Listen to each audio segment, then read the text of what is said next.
આપણે આજના વિડીયોમાં ગુજકેટ વિશેની તમામ માહિતી તમારી સમક્ષ લઈને આવી રહ્યા છીએ।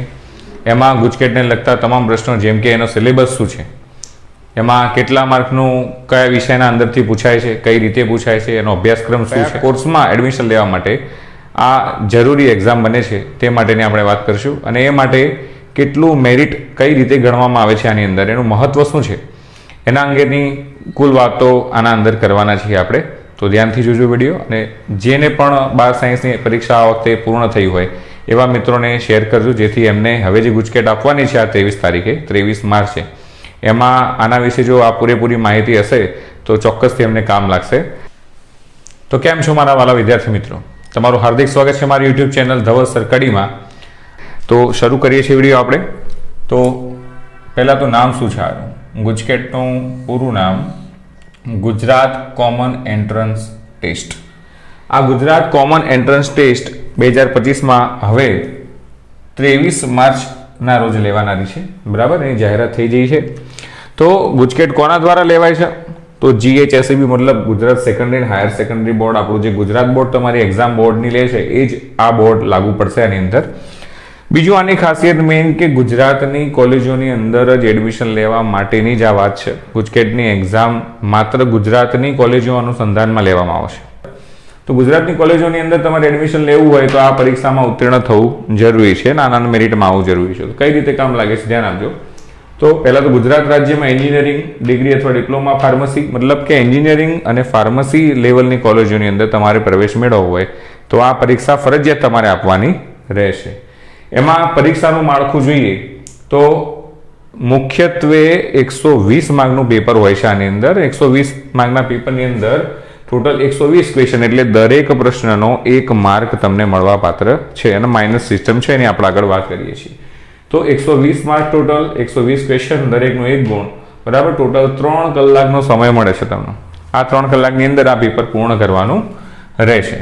હવે સબ્જેક્ટની વાત કરીએ તો કેમિસ્ટ્રીના 40 ક્વેશ્ચન હોય એના 40 માર્ક, ફિઝિક્સના 40 ક્વેશ્ચન એના 40 માર્ક। આ પેપર તમારું સંયુક્ત પેપર રહેશે, મતલબ કે કમ્બાઇન્ડ પેપર રહેશે।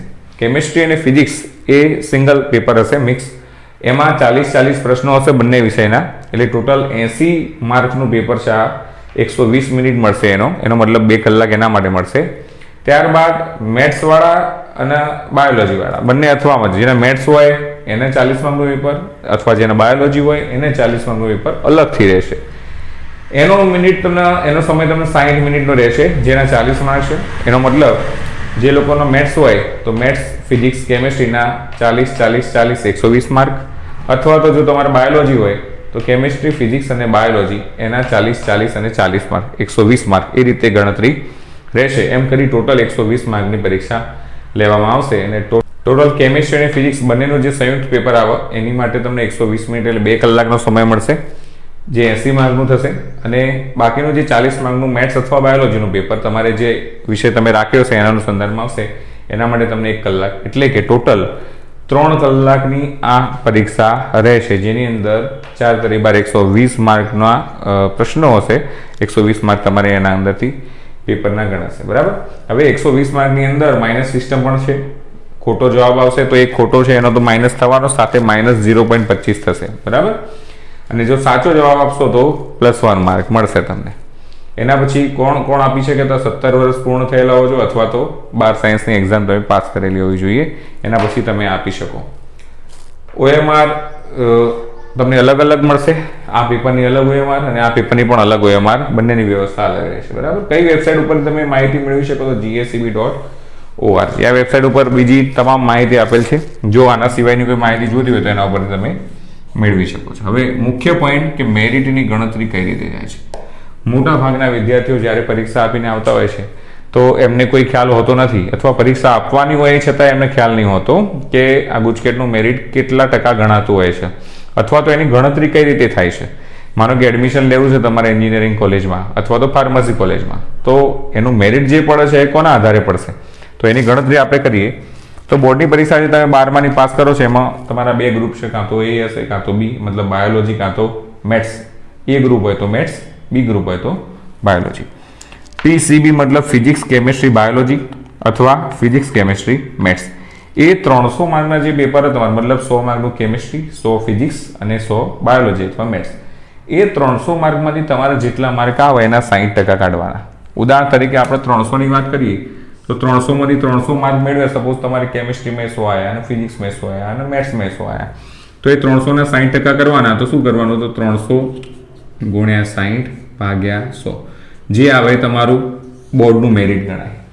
આ 300માંથી તમારે માનો 240 આવ્યા, તો 240 ગુણ્યા 60 ભાગ્યા 100, 240ના 60% ગણાય. એવી રીતે ગુજકેટના 40% ગણાય છે. ગુજકેટના 120 માર્કમાંથી સપોઝ કોઈના 70 માર્ક આવ્યા, તો 70 ગુણ્યા 40 ભાગ્યા 100, ટૂંકમાં 40% ગણાશે જે માર્ક તમે મેળવી આવશો ગુજકેટની પરીક્ષામાં એના આધારે. એટલે ટોટલ બોર્ડની પરીક્ષાના 60% ગણાય અને ગુજકેટના 40% ગણાય. આ બંનેના ટોટલ જે અહીંયા આગળ ટકા ગણશો એ કુલ મેરિટ તમારું અહીંયા આગળ પ્રાપ્ત થશે. એ મેરિટ દ્વારા તમારું એડમિશન નક્કી થશે. જે પણ કોલેજોમાં તમે એડમિશન લેવા માંગતા હોય એ કોલેજનું મેરિટ જે ટાઈપે અટક્યું હશે એના અનુસંધાનમાં તમારું મેરિટ તમે ચેક કરી શકો છો. બરાબર. તો આ 23 માર્ચ 2025ના રોજ ગુજકેટની પરીક્ષા જે આવનાર છે, માટે દરેક વિદ્યાર્થીઓને બેસ્ટ ઓફ લક.